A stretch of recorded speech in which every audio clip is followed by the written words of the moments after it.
Hello. All right, here we go. So welcome to the first installment of our music industry chats. Today our special guest is going to be Antea Birchett. Very excited to have her with us today.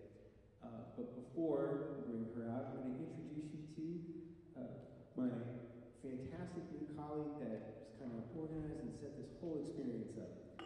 The man's name is Dr. LaMarcus Miller. He's an acclaimed vocalist, educator, and music supervisor for television, film, and trailers, whose dynamic career bridges performance, academia, and entertainment leadership. As the new director of the music industry program here at Providence College, he brings an exceptional blend of artistry, business insight, and industry experience to inspire the next generation of creative professionals. Professor at Berklee College of Music, Dr. Miller teaches contemporary voice and music licensing while shaping national music education initiatives through his work with the Guild of Music Supervisors. As the Guild's first Black head of operations, he produced the historic 50th anniversary hip-hop conference featuring icons such as Chuck D, Public Enemy, Dante Ross, who sang Queen Latifah and De La Soul, Nanda Lewis, and Cheryl Salt Davis. As a music supervisor, Dr. L's credits also span Wonder Years, Rap Caviar Presents on Hulu, Abbott Elementary trailer from Season 4 surprise promo for the Oscars, Dave, Top Class, Running While Black, the Little League World Series on ESPN, and Jim Henson, Idea Man documentary for Disney Plus, and so much more. So please give me a warm welcome to amazing performer, music industry professional, and colleague, Dr. LaMarcus Miller.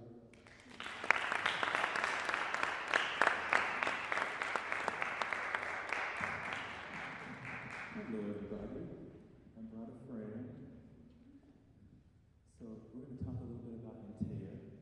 Antea is a Grammy-recognized songwriter, vocal coach, and educator whose influence reaches across R&B, pop, gospel, and film. A proud Detroit native, she is also one half of a powerhouse songwriting duo, her sister Anisha and Antea, lovingly called A+. And they are the creative force behind Beyoncé, her, Sierra, Jennifer Lopez, Justin Bieber, Tamar Braxton, Mary J. Blige, and so many more. Finally, we got Antea to Berklee, and she has just recently joined this year as the Associate Professor of Songwriting. Antea brings a rare combination of artistic excellence, real-world experience, and mentorship for her students. Before joining Berklee, she served as head of songwriting at Dime in Detroit, and she was also at SCAD, where she inspired a generation of fearless young artists to write with authenticity, to perform with vulnerability, and pursue their careers with confidence. And in this business, you need blind confidence. Her leadership helped shape Dime's reputation as a nurturing ground for forward-thinking songwriters and performers. As an artist and educator, Antea has continuously championed women in music, encouraging emerging female songwriters to embrace their creative voices and take up space in an evolving industry. And of course, beyond the classroom, her recent work as vocal coach for Academy Award nominated and Tony Award winning performer Cynthia Erivo, I think we know her, on Genius for Aretha and Wicked Parts 1 and 2, highlights her ability to fuse technical precision with emotional storytelling at the highest level of artistry. Driven by purpose, excellence, and heart, Antea Birchett stands as a galvanizing force in contemporary music, shaping the sound, spirit, and future of songwriting. Please welcome Antea Birchett.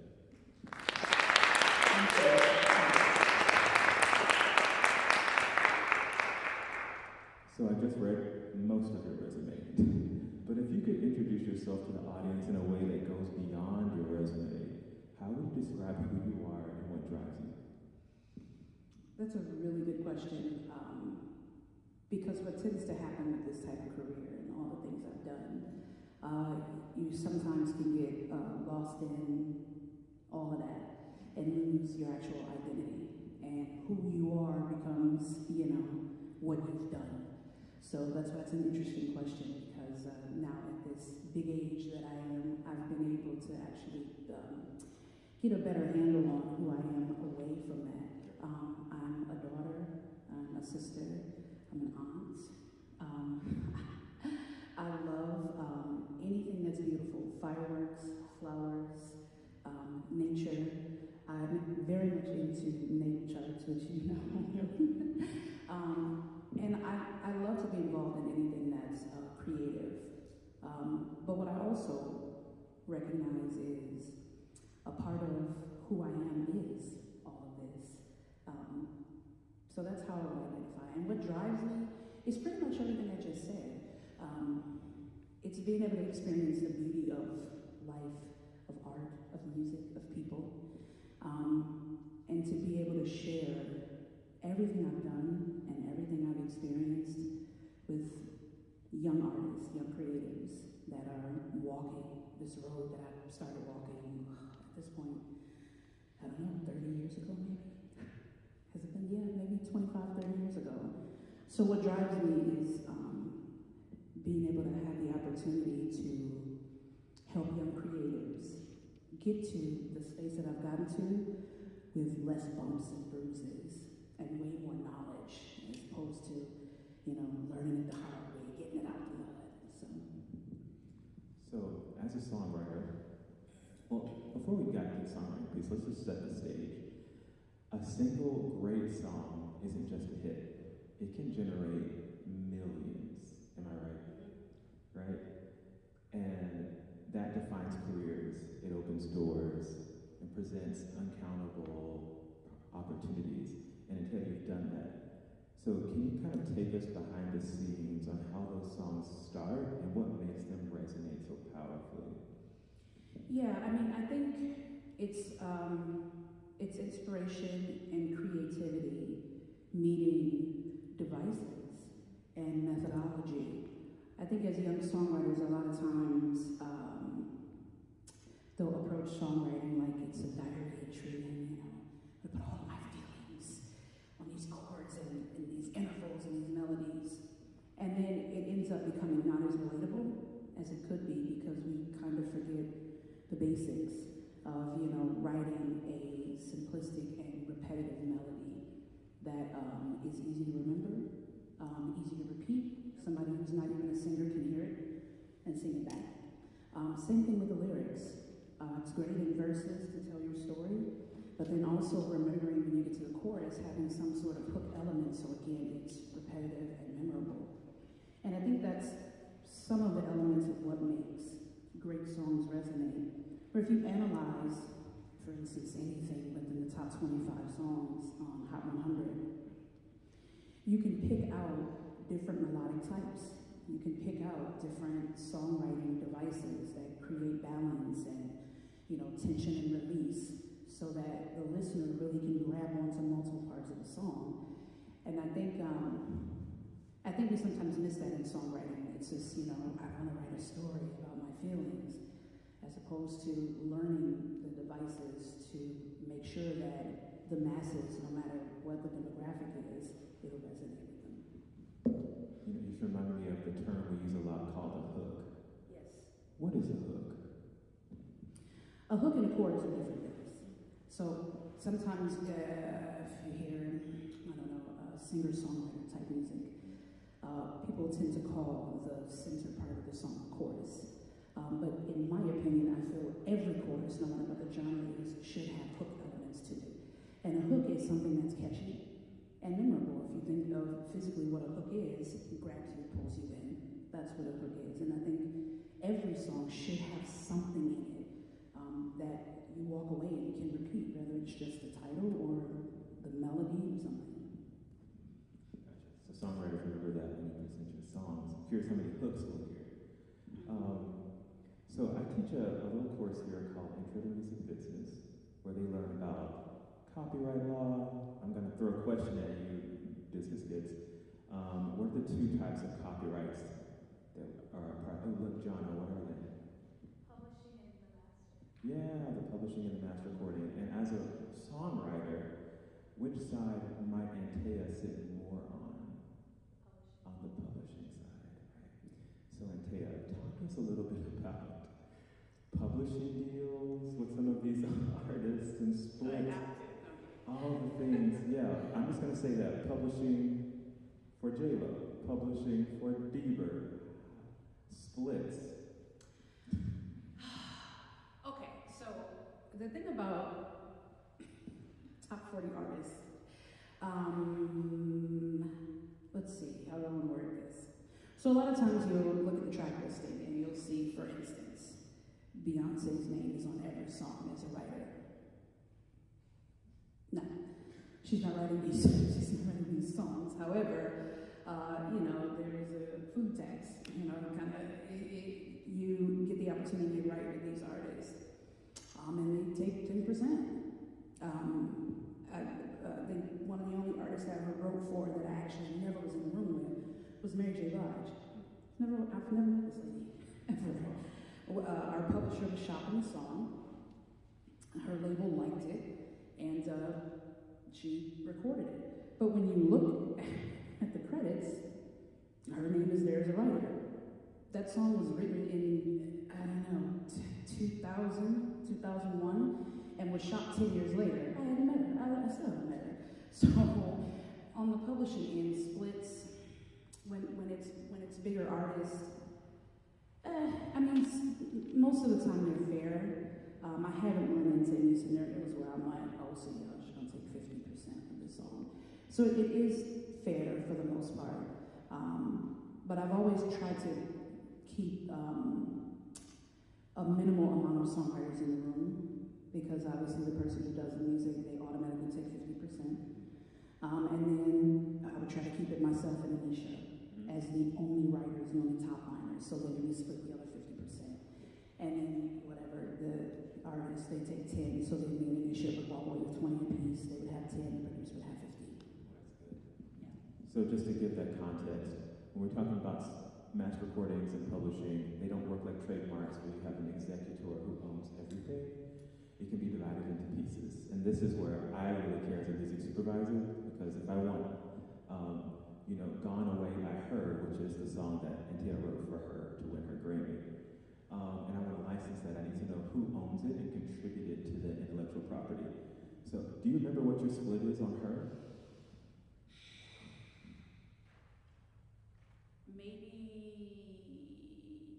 12.5, maybe? 12.5. Maybe. I know my music business students have seen those weird percentages. So 12.5 of the world, not just yours. Yeah, so she has 12.5 for the world. So whoever probably the producer owns a really big piece of that.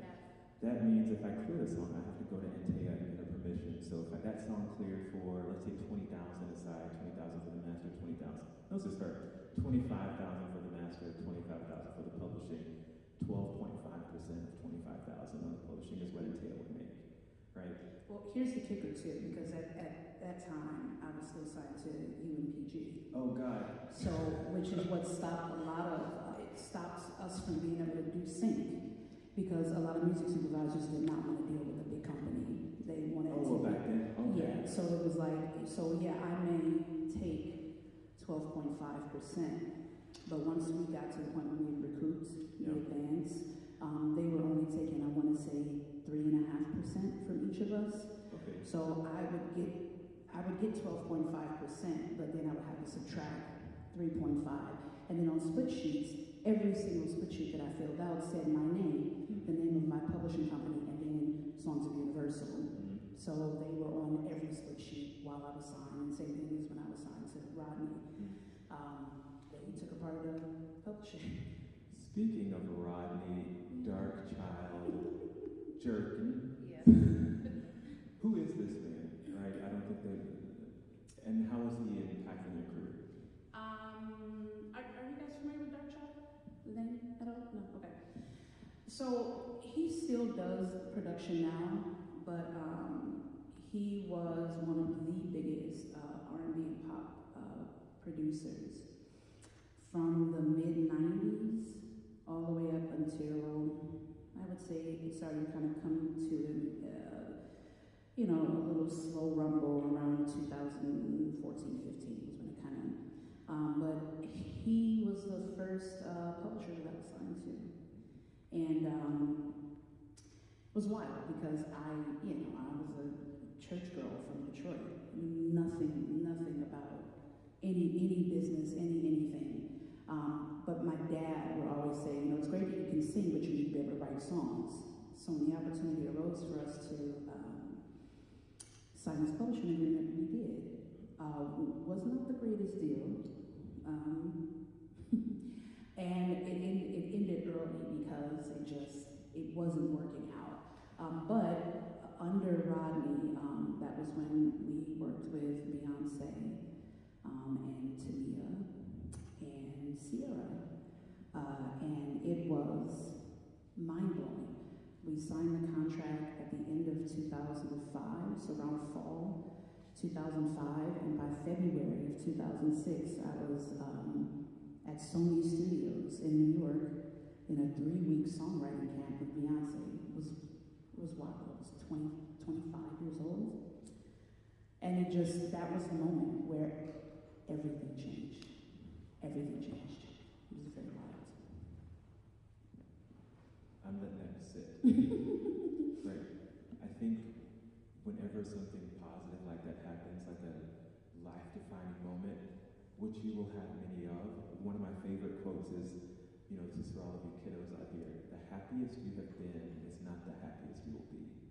There's so much good waiting for you, but I want to just sit in that because I felt it. I still remember the first time I got a call from Ron Howard about the Henson doc, right? Can you talk about how that moment validated all the turmoil previously? Yeah, I mean, life before Darkchild. Yeah, life before, well, maybe not just him, but what he allowed you to have access to. Yeah, I mean, prior to Rodney, you know, I was in college, and at the time, specifically at that time, I actually was a music director and an on-air host at a radio station in Detroit, and I had been working in radio for about 7 years at that point. But still writing locally with producers, but it was a hustle, and it was, you know, Detroit is one of those towns where it's a music city, but it's not a music industry city. So it's a lot of talent, a lot of writers, tons of singers, but a lot of people just don't get out, they don't get into the industry. So it was difficult, but we were really hopeful and blindly confident, overly confident, and not afraid. So when the opportunity arose, you know, of course, some people are just like, I don't know, this doesn't sound like a good deal, whatever. We didn't care. Our lawyer was like, this is a terrible deal.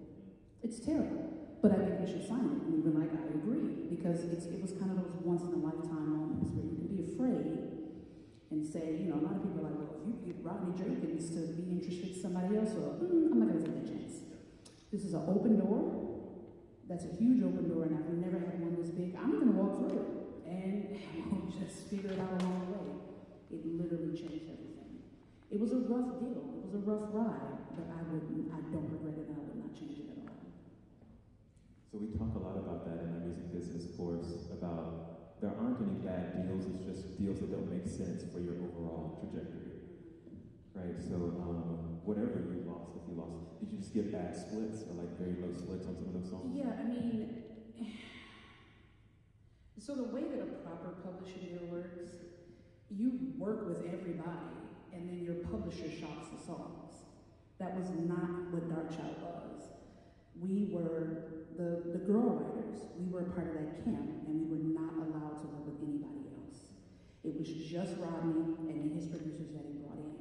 And we all had to move to where the studio was, which was in a little town called Pleasantville, right outside of Atlantic City in South New Jersey. And we were also required to live in the building where the main studio was. He had bedrooms and bathrooms upstairs. So we were kind of in prison.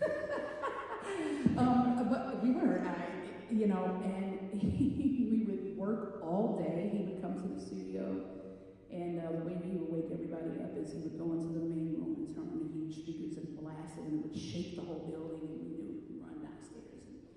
And this was day in and day out for 3.5 years. I lived in South Jersey, and he forced us to get up and go to church every Sunday. His father is a Pentecostal preacher. So you get up and you go into church.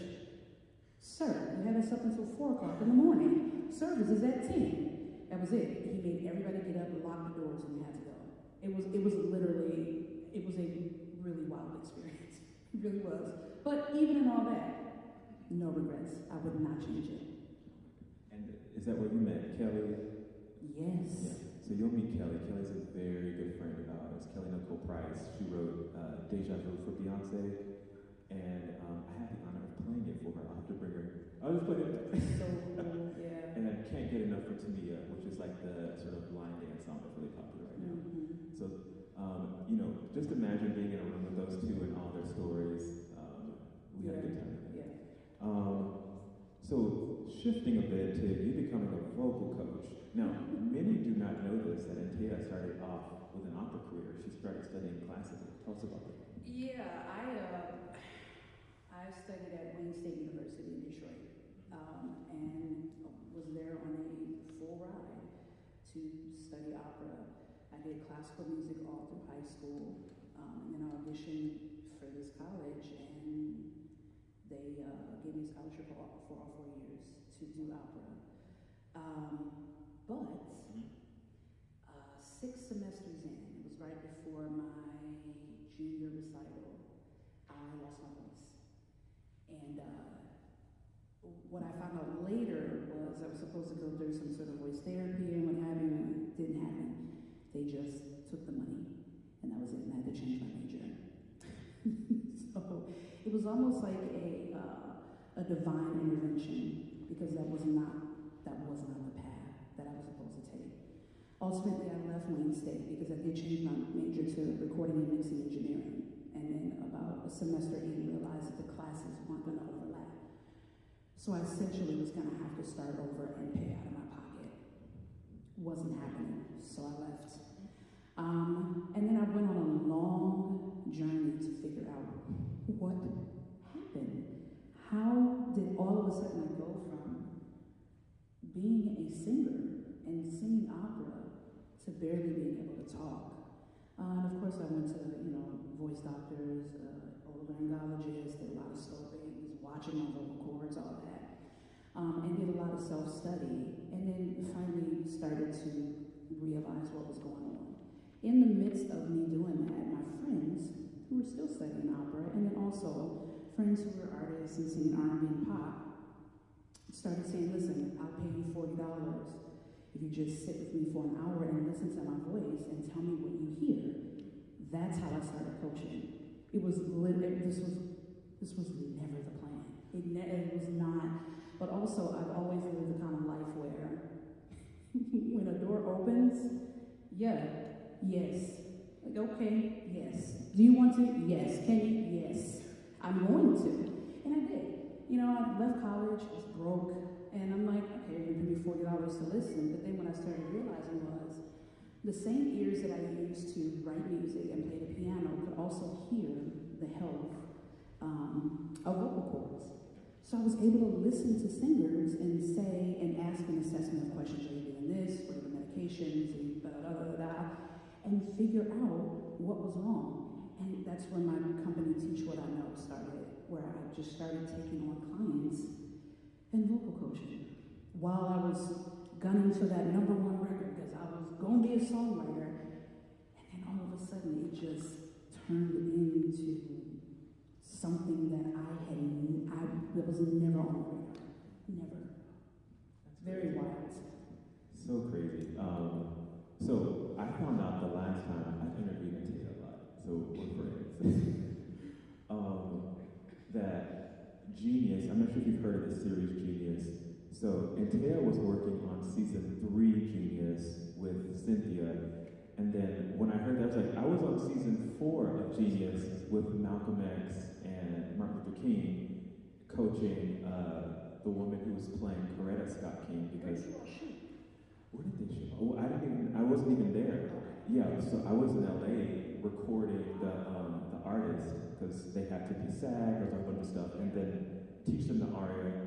And then we worked with the singer. She came to LA for me to work with her, you know, how to form the vowels and all the things the way this singer was doing. So first, tell us about how you met Cynthia, because I know you and Cynthia are actually friends. Now you are. And what was it like preparing a singer from the UK to sing one of the most iconic Black voices from the South? Well, first, I met Cynthia because of my older sister, Angela. They were in Color Purple on Broadway together. So the first time I met Cynthia was when we went to go and see Angela in Color Purple. Angela and Cynthia have been friends for years. So how I actually ended up doing Genius was one of my clients, Ryan Irons, was in a group called Dollhouse in Detroit. Her mother was her manager. Her mother, Dawn Irons. Her mother was best friends with the music supervisor of Genius, Aretha, Amina Gant. And Amina called her best friend and said, I need a coach for Cynthia because this is such a specific role. I need somebody who can do this. Dawn said, my daughter's a voice coach. That's who you want. So Amina calls me. And mind you, I'm in Detroit. I don't know what I was doing. I had just moved back to Detroit from Chicago and was trying to figure out the next move. And she calls and she says, hey, are you in Atlanta? Yes. It was absolutely not in Atlanta. I was in Detroit. This was a Thursday. She said, cool. Dawn said that you would be a good fit for Cynthia. Can you be on set in Atlanta by Monday? Yes. I'm like, okay. All right, let's figure this out over the weekend. I found somebody that I went to high school with. She had an extra bedroom. Can I rent your room? I'm moving to Atlanta, just like that. 2 suitcases, gone. Showed up to set. On Monday, Cynthia comes out of wherever they were shooting, and I walk up to her and I just said, I'm Antea. I'm Angela Birchett's sister. She immediately grabbed me and hugged me and looked at the music supervisor like, thank you, I know her already. And from that moment, she's just carried me along with her in all the singing stuff that she's done. So as far as preparing her, you know, believe it or not, Cynthia and Aretha's voices are very similar. Yeah. The shape and the color. It's a very head-dominant sound. It is. Yeah. It is. It's very much here. The challenge was she's really good at singing without the accent, but it was helping her understand the up-south accent of Detroit women, which Aretha had really bad. I have it a little bit, but because I was from Detroit, it just worked, where we would go through the scripts and go through the songs and help her not just sing in a standard Western American accent, but to sing up-south Detroit. So that was probably the initial challenge. The other one was, if you saw Genius, we didn't do any of Aretha's popular songs. Yeah, probably too expensive. Yeah, it was licensing stuff. That was a whole thing. Let me interject. So there is so much drama with Aretha's catalog. So I'm going to throw this in there, and then we'll go in because Aretha's son hates me.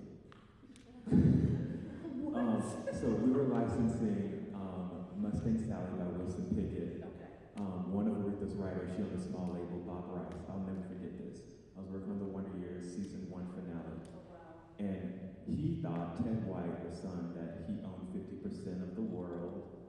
No, he thought he owned 100%. Actually, he didn't. The estate owned the other 50%. Right? Long story fast, he sees the world, all of Disney, including Pixar. I was like, what are we doing? So, saying he's going to sue us, come after the whole thing because I went to the estate. So then I get on the phone call with him, and it's like, you're going to take this deal, and then we'll sue each other after this airs. Right. But it is just not right now. just right now, right? So I'm sad to hear about that. But Aretha's catalog is just a complete mess. I hope they fix it. But circling back is probably why they did not. Yeah, I I can't even remember all the songs, but they were so obscure. Yeah. And while Cynthia is a huge fan, and so am I, of Aretha, she's learning, and I'm learning in real time, songs that I've never heard before. And I'm like,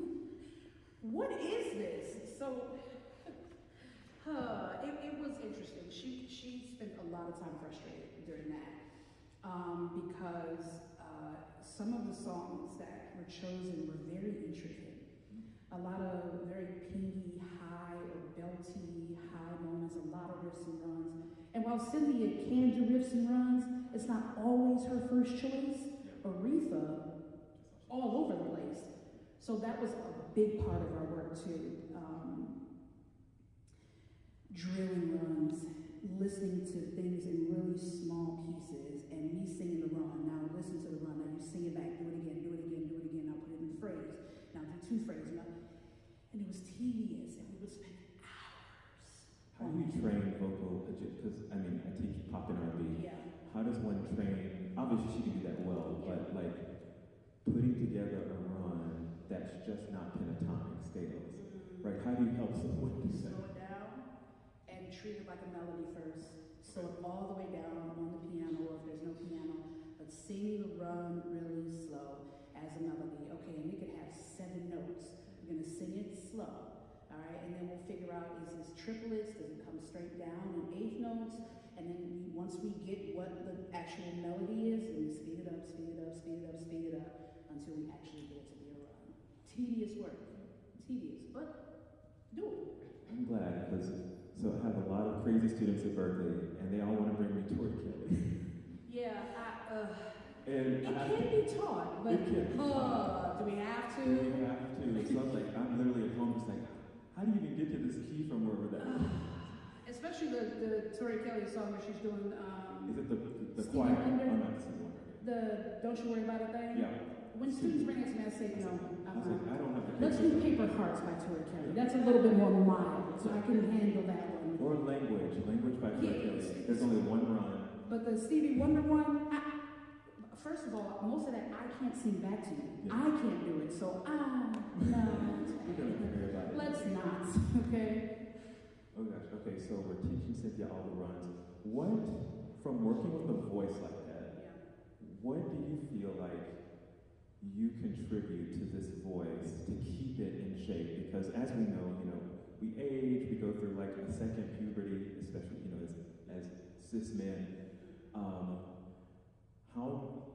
What is that conversation in the quiet places of that room with her, if you're allowed to share? Yeah. Cynthia sets a high bar. She lives her life as an athlete and as a singer. She is very, very active. Her diet is impeccable. She does not drink alcohol or juice or anything, no soda. She does not smoke, and she keeps a vegan diet.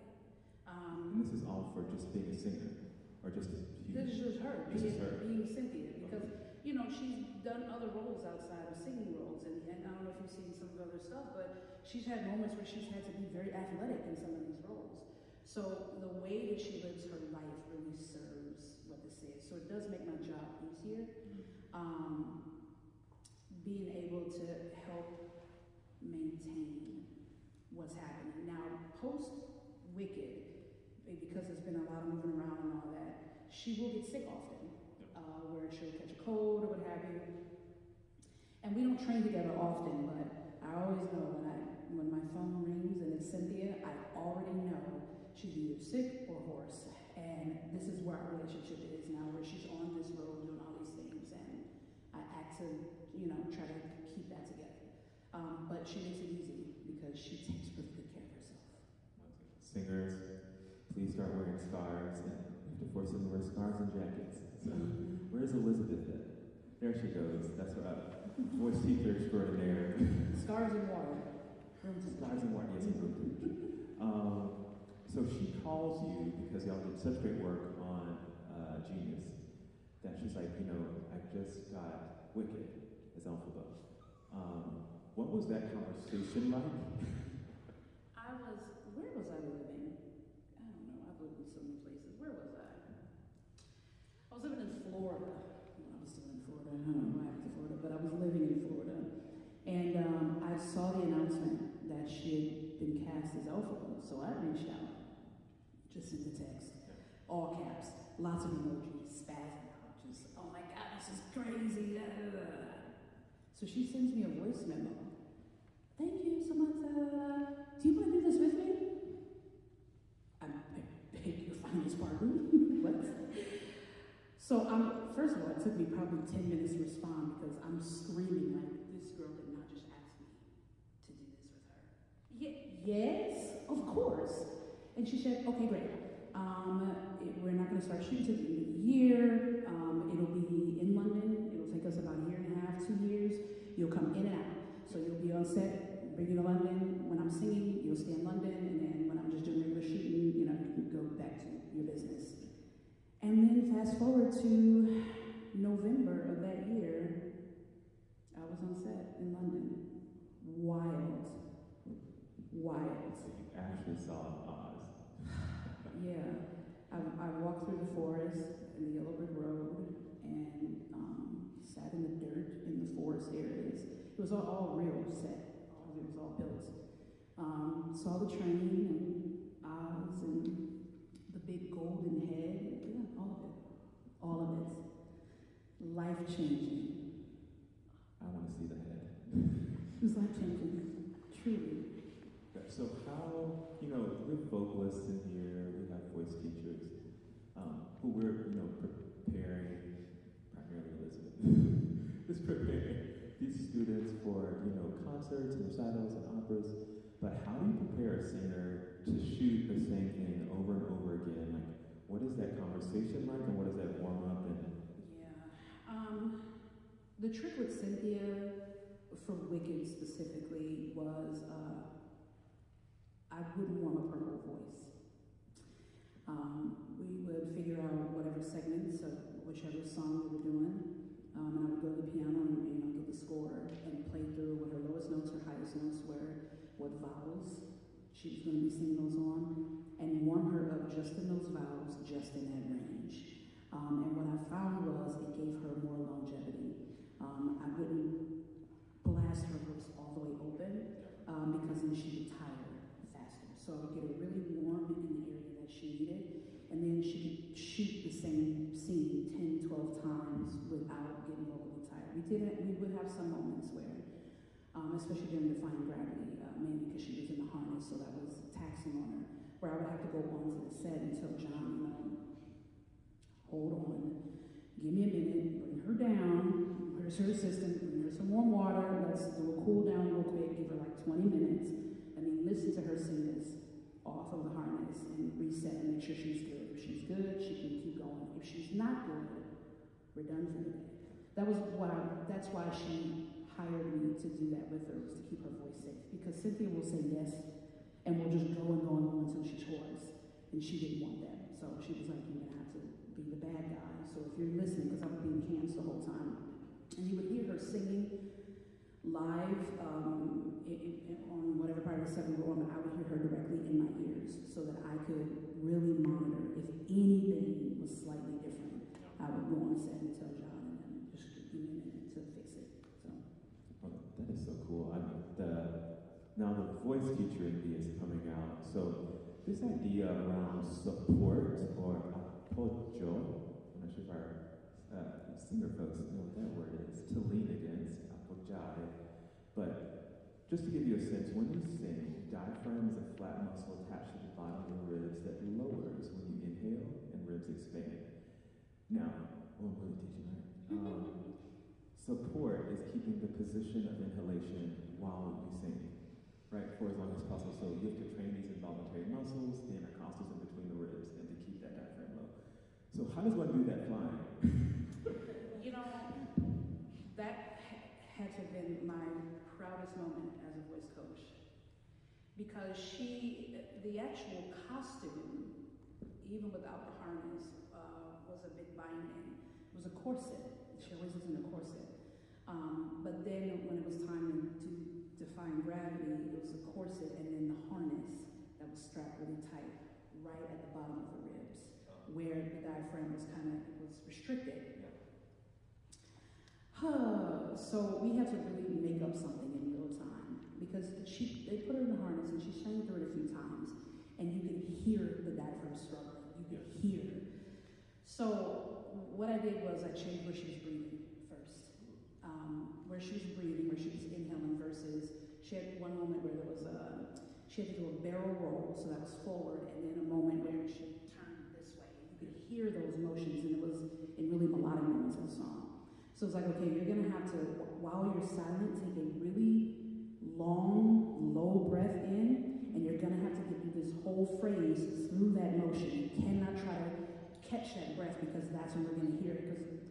Because the diaphragm is restricted, she would breathe in and you wouldn't hear the inhale, but then when she would try to come back in, you kept hearing this plosive sound. So you're gonna have to give me this whole phrase and that whole song in one breath, don't inhale.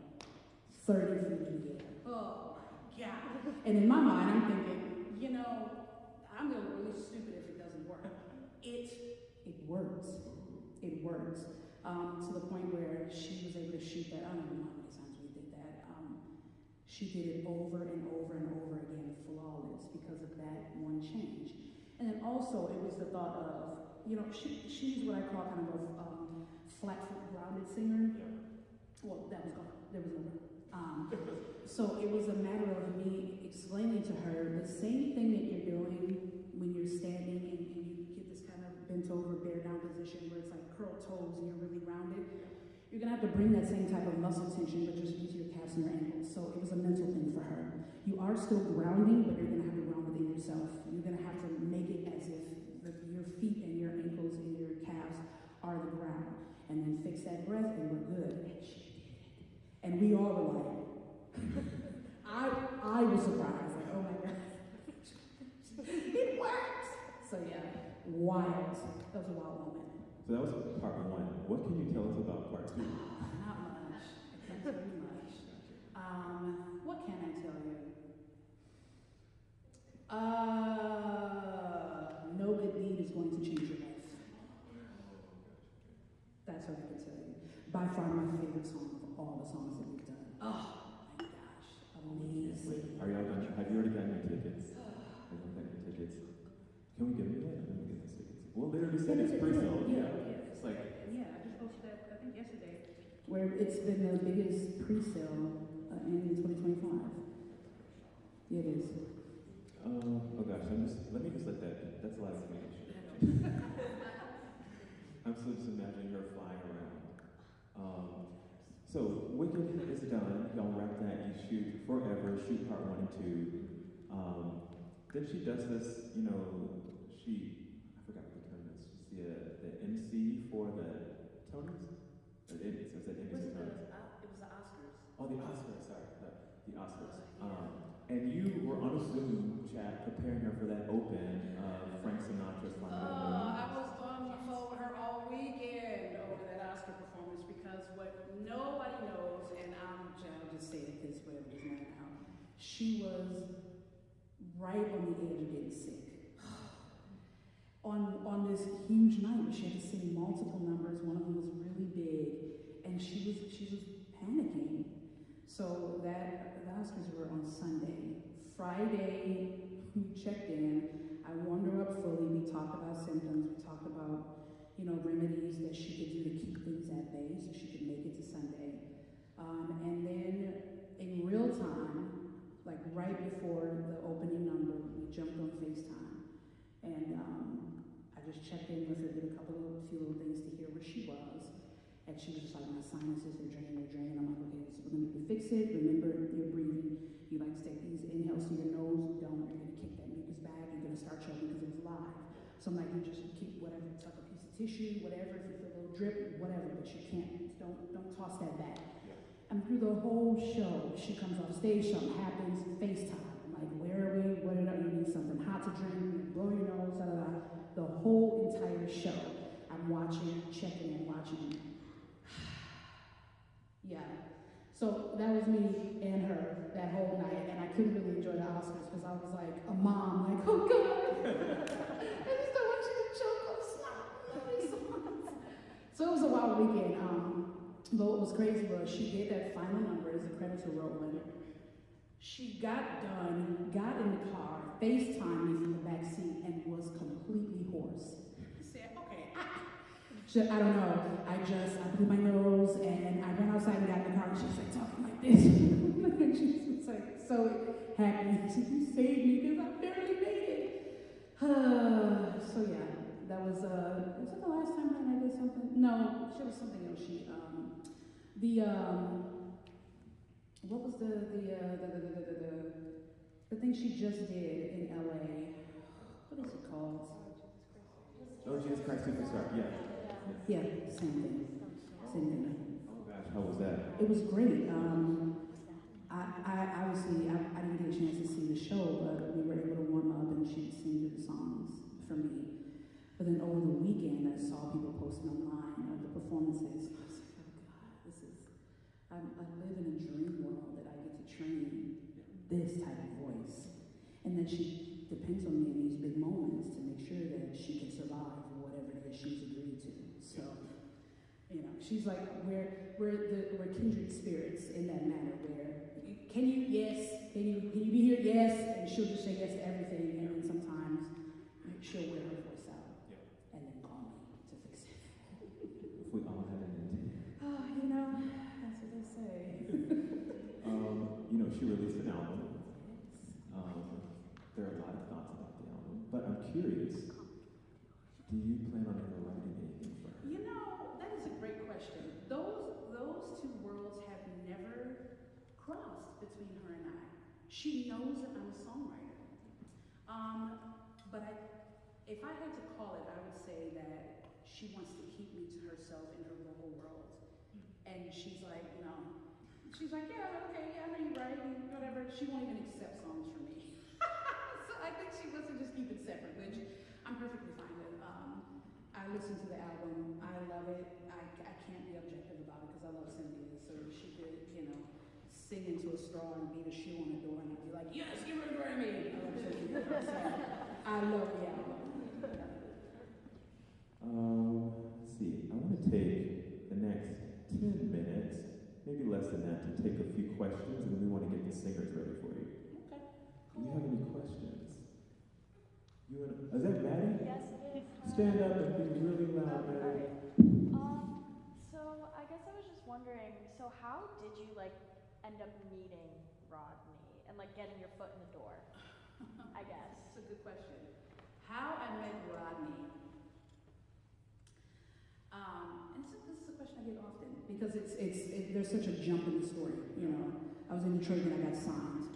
I met Rodney because myself and my younger sister, who was my writing partner, we were working with producers who were local in Detroit.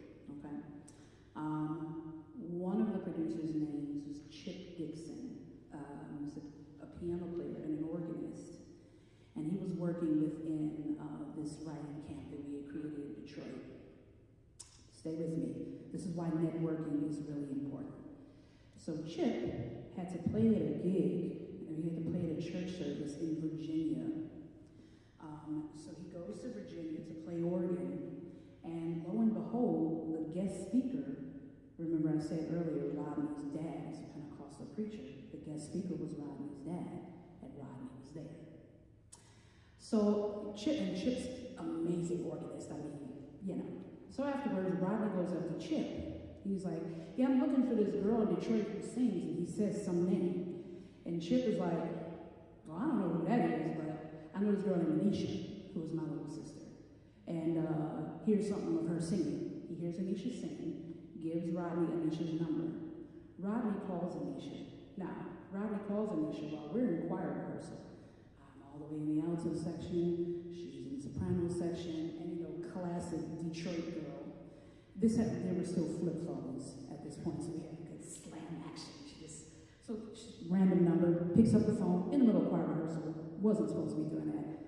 Hello? Yeah, this is Rodney Jerkins, Dark Child. She's like, stop playing on my phone. Hangs up. Hangs up. He calls back. Now, mind you, we've always been huge Dark Child fans, huge. Because he was huge in the 90s. I grew up in the 90s, so did she. So she's like, who's playing on my phone? He calls again. And she's looking at the number and she's like, I'm in choir rehearsal. Who is this? This is Dark Child. And then, you know, he would tag all his records by saying Dark Child at the beginning. So when he said Dark Child, she caught it and was like, so she looks at me and she's pointing the phone like, And I'm thinking, somebody died. So she's like, so we run out, go into the bathroom, and lo and behold, it's Rodney on the phone. So he has her singing, and she does all these riffs and runs. My younger sister is a phenomenal singer. She's carrying on, does all these riffs and runs, blah, blah, blah. And he's like, I want to sign you as an artist. Great. I wasn't on the picture. I was just excited. My younger sister's like, what do you deal with Rodney Jerkins? So Rodney's like, do you write? And she's like, yeah, me and my sister write together. So we sent the little songs that we had that when I hear it now, 20 years later, brother, what are we thinking about? But we sent him these songs, and he was like, y'all are amazing. I'm going to sign you both. So now my life is about to change. So he signed us both to a publishing agreement, and we moved to Jersey, and that was that. So the moral of the story is, don't turn your nose down on local networking, because you never know how this connects to that, connects to that, connects to that, and all of a sudden there's a big door open, right? That's how I met Rodney. That's crazy. That's a good story. Yeah. Any other questions? Would you be comfortable telling us a little bit about how your songwriting process works? Yep. I write songs backwards. I always start with a hook. So whether I'm creating chords and then the producer will create something around it, or I'm given a track, I always come into a session with a ton of song titles and concepts already. I never go into a session just, waiting on some words to fall in my head. No. So I'll go in with a concept. I'll take whatever the concept is or whatever the title of the song is, go to the chorus or the hook of the song, and start freestyling melodies, making sure I say the title within that melody until I find a repetitive, catchy, something that feels like a hook. And then I will write the whole hook based on the melody. And then I'll repeat that process for the verse. I go through freestyle melodies, and then write the lyrics. So the melody always, the title comes first, then the melodies, then the lyrics. Every time. Unless I'm with other co-writers, then that kind of goes out the window because it's such a specific process, and it's so fail-proof that that's just how I prefer to do it. But when you're in co-writes with other writers, that can kind of mess up the co-write synergy. And I'm never that guy to stomp through a room like, we're going to do it this way. No. So if you guys want to start with a verse, okay, fine. We'll start with a verse, but we're going to get stuck. And 9 times out of 10, usually, if you don't know what your title is or your concept, you're going to get stuck by the time you get to the hook. So yeah, I write backwards. Start with a hook. You're the first songwriter I've heard say they write backwards. Really? Yeah, that's really cool. I wonder if does Kelly do that? I don't know. I mean, it's what makes me not believe in writer's block. You get writer's block because you jump off into telling a story and you don't know what you're talking about yet. Like, you need the summary. What is this about? Make a decision. What am I writing about? All the way down to the specifics of what is the title of the song. And then write the summary, which is the chorus. And then the rest of it just writes itself. Yeah. Next question. John. At the beginning you said you don't want young artists to make some or have as many songs as you have. So I was wondering what's one of those that sticks out to you that you'd like to share with us? One of the bumps? Probably the initial introduction into the music industry. While I don't regret it and I wouldn't change it, I signed with Rodney. The fact that I went into it just not knowing anything. And it took a lot of really tense and scary moments throughout that situation and that deal with Rodney of just learning in real time the business because stuff was taken from right under my nose. A great example is the Tamia record. Anisha and I are on that song. Wait, which song? Which one? The step, Can't Get Enough. Oh, Can't Get Enough. Okay. But we wrote that, me, Anisha, Kelly, and Deshaun Daniels. We wrote the song together. But because it was a writing camp style, you're just churning out song, maybe 2 songs a day, and you're not stopping to fill out split sheets. Well, this was one of the ones where it made it onto the album, and we saw the track list, and we're like, we wrote on this song with Kelly. This album came out in 2008, 2009, so it wasn't a big deal because it was like it wasn't a single, it wasn't whatever. Fast forward to 2 years ago, 3 years ago, that song, Tamia and her husband start doing a step on social media, it becomes popular and releases a single and blows up, and my name is not on the song. So now it's making serious money that I'm never going to see. That's a bump. Now, had I known about publishing, every single song that I ever wrote with Rodney, at the end of every day, we would have filled out split sheets, so I would have had some proof. I would have had a proper manager in place to go and make sure that when songs were being released, the track listings were right. So I feel like you don't have to have that as a part of the story. You don't, because imagine at this age, I walk in somewhere and I'm out with my friends, and they come on in the club, I'm ready to turn over tables because, okay, Anisha's voice is the background vocals on the song. Oh, wow. It's ridiculous. I'm like, I hate this song because I'm not making any money, and it's so old at this point that it's hard to go back and prove it. And Rodney even admitted, I've called him and talked about it. He's like, yeah, I kind of remember, but I don't have that session anymore. We didn't do split sheets. Oh no. And the other writer on it, LaShawn, passed away in 2019. So it's like Kelly knows she was there. Kelly, though, through CSAC, was able to get her name put on the song. So what's CSAC? Music business. What is CSAC? Yeah, PRO. So they were able to finally get her name on it. So, but we just, at the time when they came out, we were with Universal, and Universal was like, we're not going to leave you up. So yeah, that's a moment, and there are so many more that just you don't have to go through it. You don't have to. To drive that point, especially if you're in my class, if you're A&Ring an artist and they're writing songs and you're co-writing songs, be sure you do those split sheets before. I always do them before we start writing anything, and then make sure that adds up to 100 on both sides of the master and on the publishing, right? And then everybody gets a copy. If you formally copyright the song and you want to put that all together. But yes, this is how you can corroborate that you own a piece of it. Also on the supervision side, if I wanted to clear that song, that means I wouldn't go to you, and you would miss out on the fee, right? So it does hurt later. But I didn't know you weren't getting splits. No, I am not a part of it. But having this long of a career with so many names, you're bound to have a moment. So I'm not that guy that's bitter and all. It is what it is. Yes, I do get a little tight when I hear the song out because, oh my God. But what do you do? I bet you wrote the hook too. The bridge. The bridge. Yep, I wrote the bridge. Mm-hmm. Okay. Kelly and Shiz did the chorus. Yeah. You can go home and listen to that in the privacy of your room because it's for grown people. The next question. Yes, sir. I'm a big Justin Bieber guy. I'm just wondering what you wrote for him. Favorite Girl. It was on his very first project. Wow. Yeah. That's When he was a small child. He was a little kid. He was, how old was he? 14? He was really, really young. He was really young. You get to meet him. Mm-hmm. That's cool. Good kid.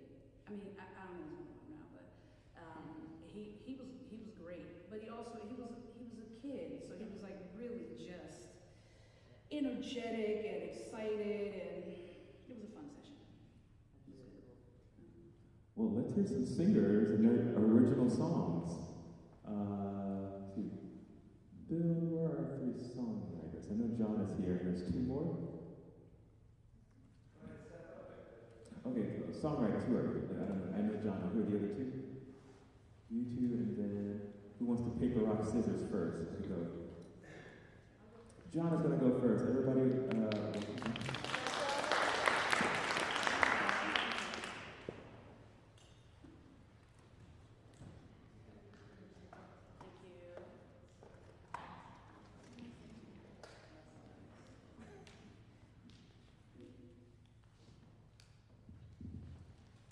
So I wrote this song, and I have the amazing Evan Starr on guitar playing it for me.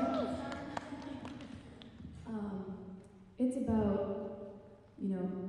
growing up and kind of like being in the car with your parents and that comfortable silence that you don't really have with anybody else, and growing to miss that as you get older. But feel free to relate to it however you want, Think of who the driver is in your song.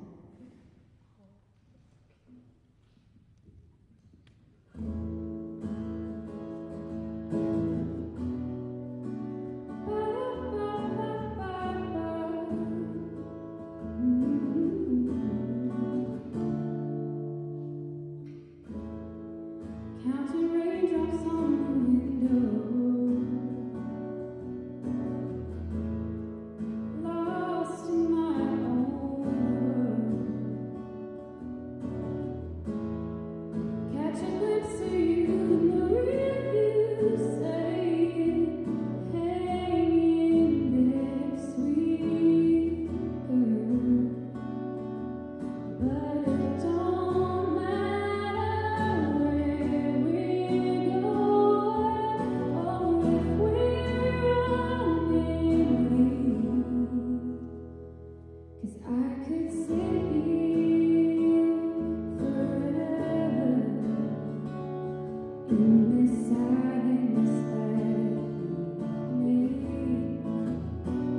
the song.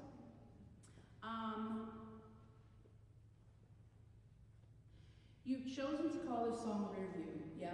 But you're not saying rear view in the chorus. Yeah. Why that choice? I thought that the hook, which was kind of the last line of the chorus, but you still ride along. Should I speak to the mic? I thought the hook was Too long for a song title, so I figured mentioning rear view twice was kind of like enough. Fair enough. I mean, there's no really right or wrong way to do it, but there is something that I feel should be done differently. You wanna always remember the arc of emotion when you're writing a song, no matter the genre. And I feel the first two choruses that you have, where you have them placed in your voice is a little anticlimactic. But then you get to the last chorus, and then I say, oh, well, there it is. That should be every chorus. The pre-chorus here, this B section, fantastic. And you're doing a great job of this. But then the chorus just drops us down here. And then we do this, we build again, second verse, and you drop us, as opposed to every chorus, do it like what the last chorus is. So we feel like we're being pulled, so you're getting that tension and release, that unbalance in the chord progressions in the pre-chorus is fantastic because it really launches you into the chorus, but then it kind of like, because you drop down this octave. So I would recommend the chorus being up the octave every single time, okay? It's a very nice song, though. Very nice.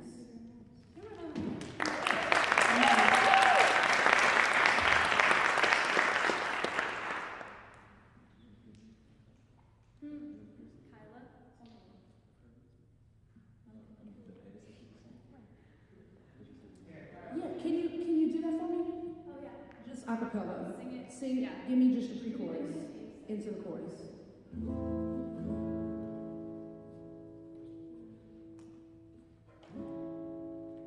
Started but it don't matter. Yeah, can you give me a...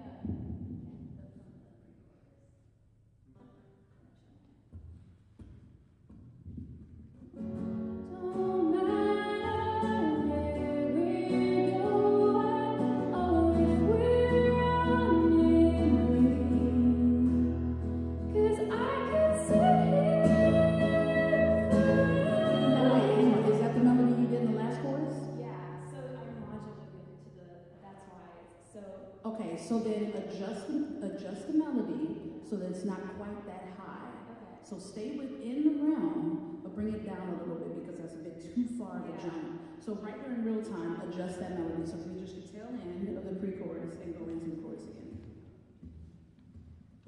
But it don't matter where we go or if we're running,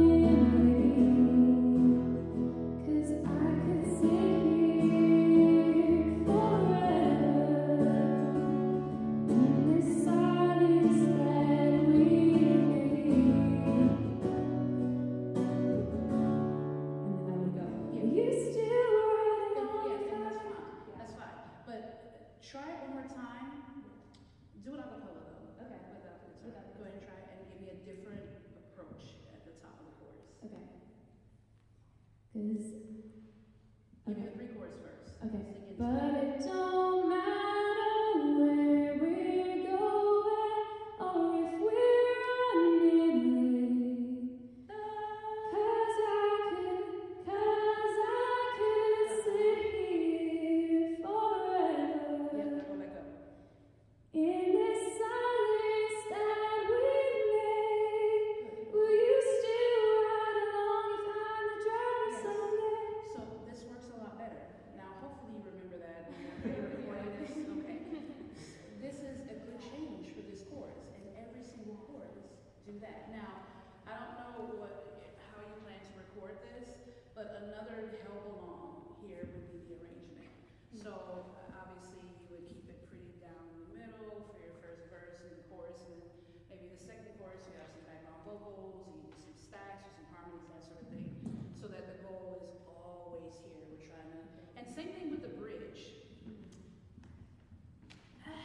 Yeah, it's kind of a toss-up. You know, a bridge can be anticlimactic, but because you're going to make this change in the chorus, now we want to rev even more.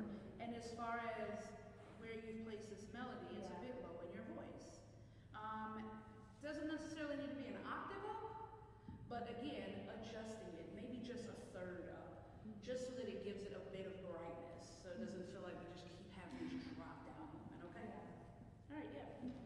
Hey, Jen, I had a question. Yeah.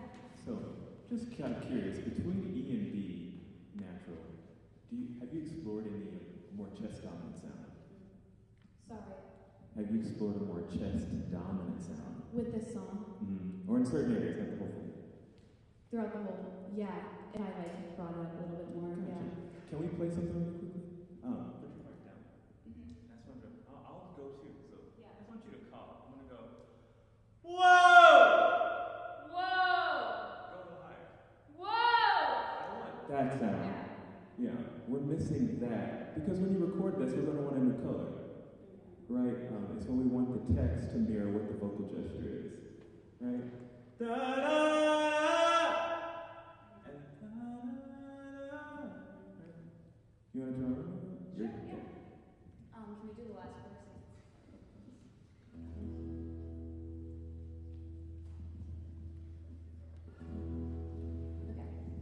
Okay. 'Cause I could stay in the silence that we made. You still ride along if I'm the driver someday. I was in a different key, but Yeah, work on it. Just play with the color. Yeah. Thank you so much, John. It's a beautiful song. thank you.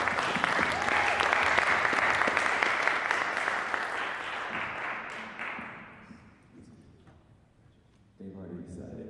Yeah. Sorry.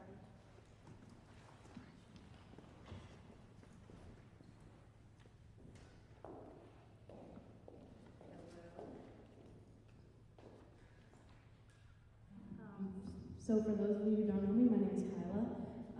I wrote the song, it's called Seeds, and it originally started off as a poem, and then I just kind of shared it with Evan, and he liked it, and we just kind of wrote a song around it together, and then we got it recorded and everything, and that's where it's at. That's all.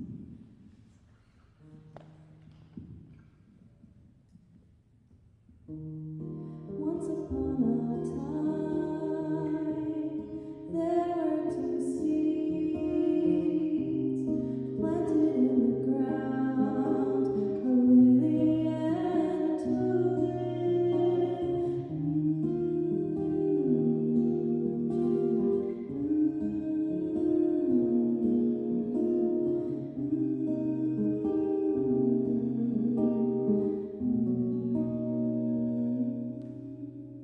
They lay beside each other through rain and sun. Beneath the surface, something had begun. They lay beside each other through rain and sun. Beneath the surface, something had begun. Once upon a time, there were two seeds planted in the ground, an oak and a pine tree.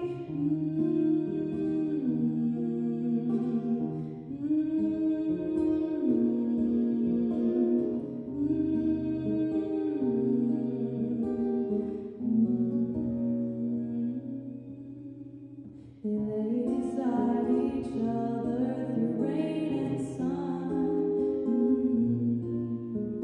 Beneath the surface, something had begun. They lay beside each other through rain and sun. Beneath the surface, something had begun. Oh, their roots began to grow ever so slowly, intertwined in a rare once in a lifetime, unable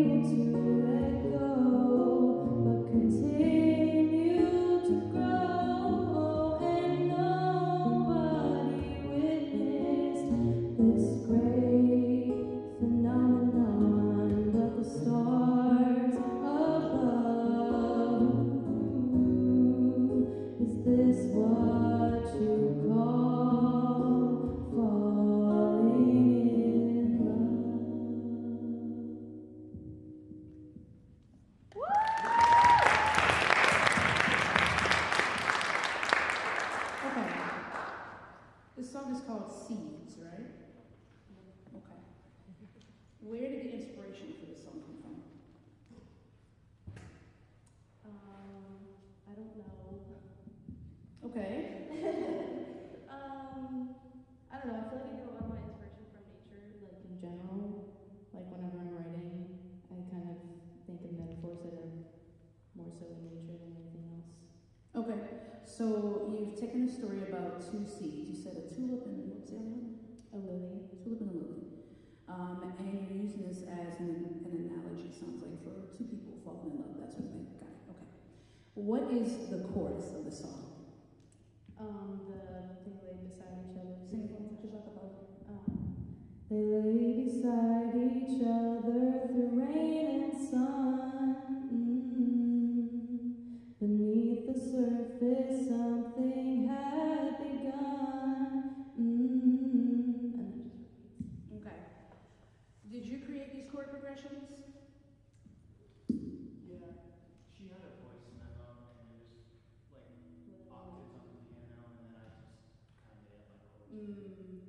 So what was given? Was it just octaves of what the top line is, what the melody is? And you created these chords?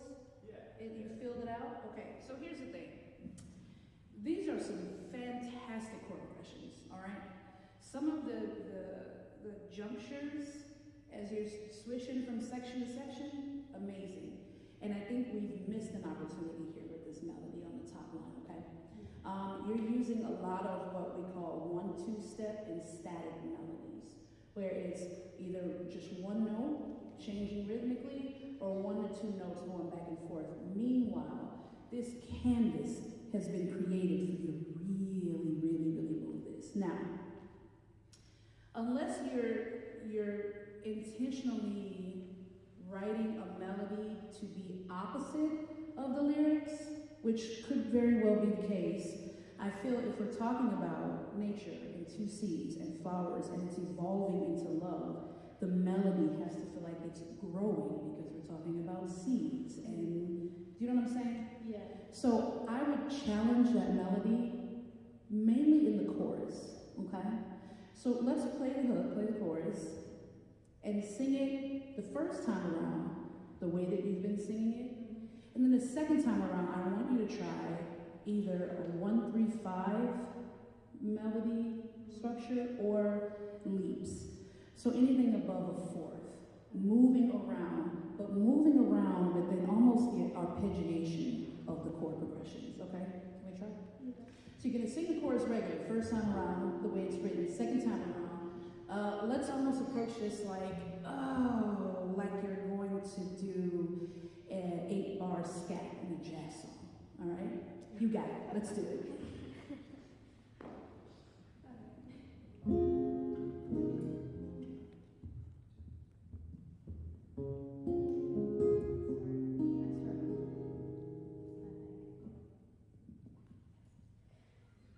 They lay beside each other through rain and sun. Beneath the surface, something had begun. They lay beside each other through rain and sun. Beneath the surface. You started really good, and then you tucked away. That 1-3-5 lead you did you see how immediately it was like, try it again. You're gonna get this right. Come on. I love these chord progressions, they're fantastic. Same thing again, sing it the 1-2 step melody first, second time around, but second time around, instead of coming in on da-da-da-da-da, start up, all right? So maybe start the fifth and come down, and just start up and then move from there, okay? Go for it. They lay beside each other through rain and sun. Beneath the surface, something had begun. They lay beside each other through rain and sun.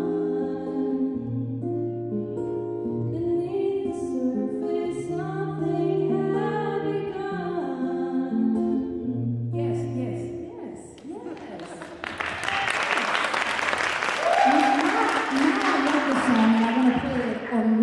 my car as I drive back to Boston. That's fantastic. Please fix this. I know you said you were recording. I'm sorry, that's rude.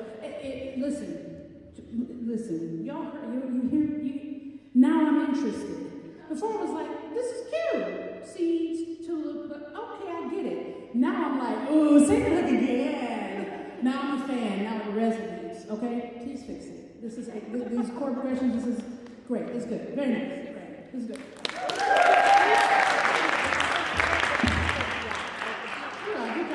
I'll give you my email address for the song so I can listen to it after you fix it. Because I'm going to hear it later.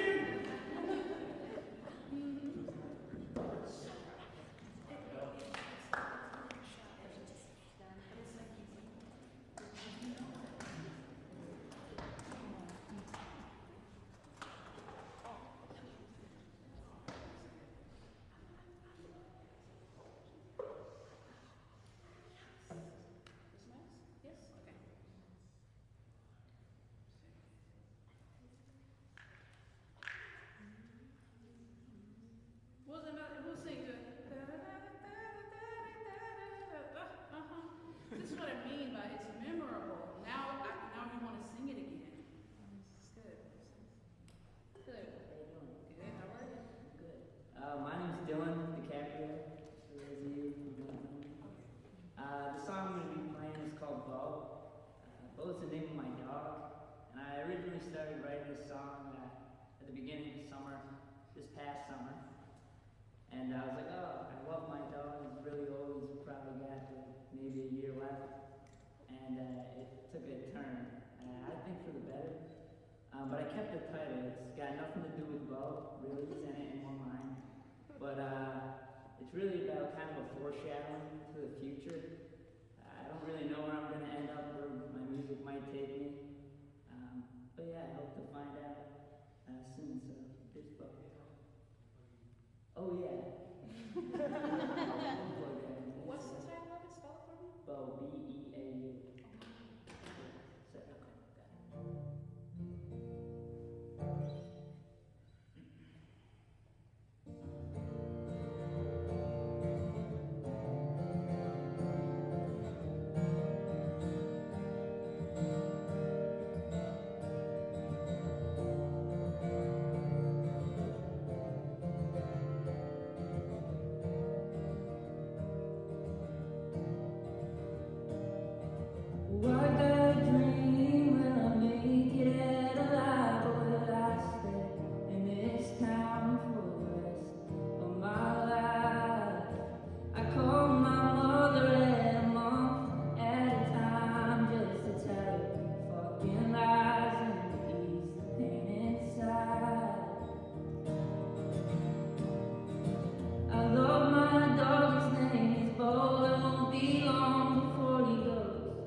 maybe 3,000 miles will be enough to just get by.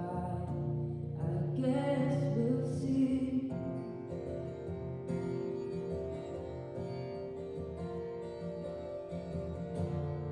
And well, maybe I'm too far gone for what I be and what I need, who I'm ever gonna be. Oh, I don't wanna leave, but I'm going to Tennessee, 'cause that's where everybody tells me that I need to be.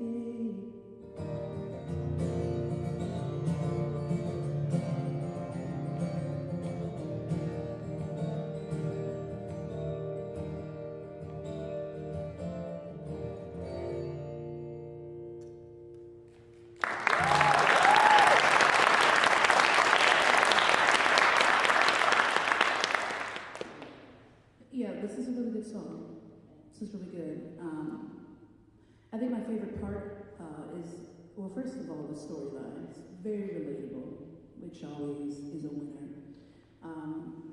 The other part I enjoy is your melody choice for the verses. Now, there are a couple of things, though, that are distracting this kind of really nicely laid story that you have, okay? The first thing is, I'm not mad at it slowing down at the end of the verse and then the tempo changing in the chorus, but let's make that make a little bit better sense. Because right now it's not serving a purpose in this actual emotion that you're building. So you can still slow down, but slow down at the very, very end and pause. Then change the tempo, okay? As opposed to slow. Then we pick it up. Make it meaningful, okay? So give me just the tail end of the verse. Slow down just at the end, and on the very last word, brief pause, then change the tempo, okay? Try it. Well, I started smoking weed to ease the pain inside, and I quit, and all the demons are back in my mind. And well, maybe I'm too far gone, but Wait, are we in the chorus here, or is this still the verse? Oh, that was the chorus. Okay, I want to hear the difference of tempo in both sections. Because at first, your verse was moving slower, right? And then you pick it up in the chorus. No. Or it's the other Other way way around. around. Okay, so I do want to hear the change of tempo.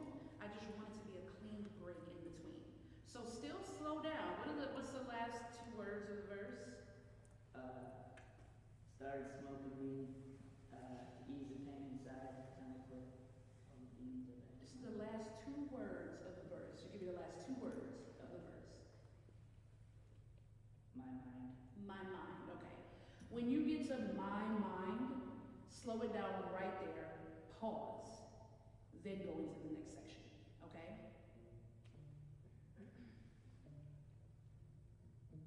Try it out loud. It's okay.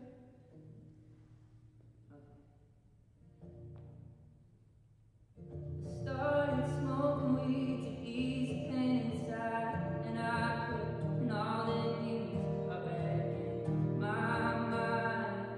Wait, and yes. Well, maybe Now, do it again so we can really feel that transition. Same thing again. You're slowing down on my mind, hold, then boom. Okay, go ahead. started smoking weed to ease the pain inside, and I quit, and all the demons are back in my mind. Pause, and Well, this makes more maybe sense, right? It feels like we actually are moving. Now, play the whole chorus for me. You have a bit at the end of the chorus where you're just playing and then you go into the next verse, right? Play the second half of the chorus. Let me hear that again. So halfway through. Oh, I don't wanna leave, but I'm going to Tennessee, 'cause that's where everybody tells me that I need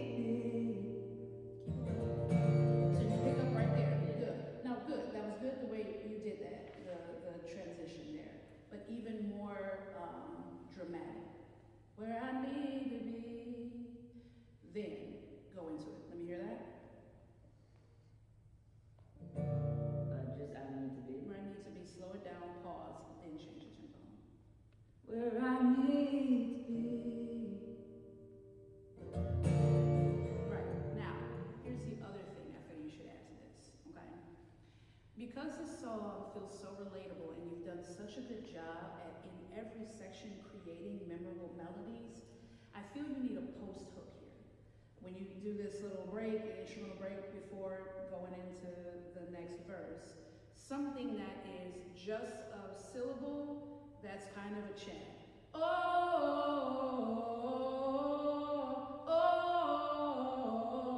whatever. Same thing, two melodies, same exact melody twice, then you go into the verse. Try it. So give me the in, and I'm giving this line. It's similar. Slow down the tempo, where I need to be. Then come in quick tempo, give me a chant, twice, into the verse. Where I need to be. Oh, no. More, this feels like an ad-lib.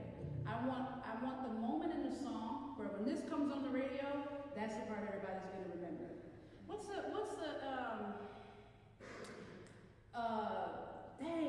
Coldplay, Viva La Vida. They sing that whole song, and then what's the part at the end? Oh, because unless you perform that song, we don't know what they're talking about and keep singing. But when we get there, everybody's gonna come in. This song has that type of capability, but you need that moment where everybody's gonna listen to the story and yes, I'm smoking weed and I'm touching my day and college. And we need them to come around every hook, okay? So let's see if we can try that. But when you start this whole start up and come down, same melody twice, a chance, okay? Where I need to be. Boom, as soon as you start playing, first note, up there, come down. Oh, shit. You got it. Let's do it. Where I need to be.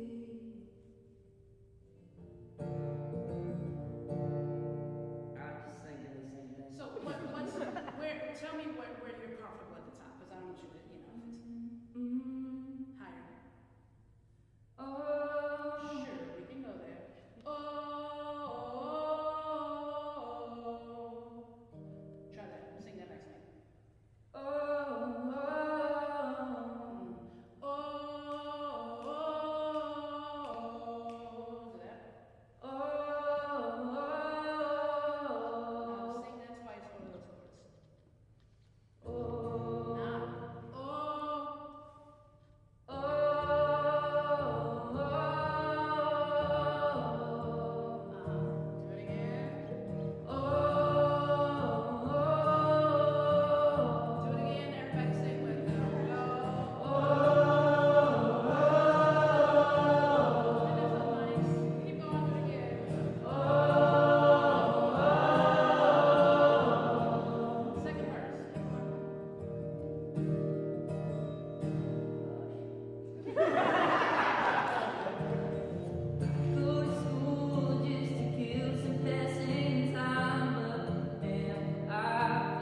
I think that is everyone. So thank you all so much for coming out, spending a few hours with us, and thank you to Antea for sharing your time and your work.